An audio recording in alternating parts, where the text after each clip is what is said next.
Huawei has unveiled its latest foldable smartphone, the Huawei Nova Flip. This marks the company's first entry into the compact flip foldable market. Nova Flip come in green, white, pink, black color.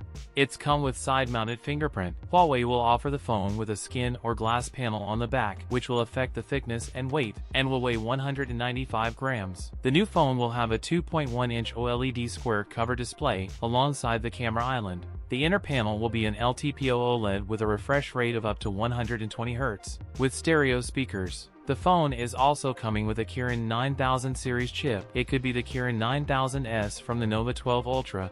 The phone will have 12GB RAM and at least 3 storage combinations. The phone will have 12GB RAM and at least 3 storage combinations, 3.1 storage, and run HarmonyOS software. Nova Flip will get a 50-megapixel primary camera, an 8-megapixel ultra-wide-angle lens that will also act as a super macro cam for close-up shots, and a 32-megapixel selfie camera. The phone will come with a 4,400 mAh battery that supports 66W wired charging. Pricing starts at 5,288 Chinese yuan, $744, for the 256GB trim. That's it for today's video. If you enjoyed it, don't forget to like, comment, and subscribe for more content. Thanks for watching, and I'll see you in the next one.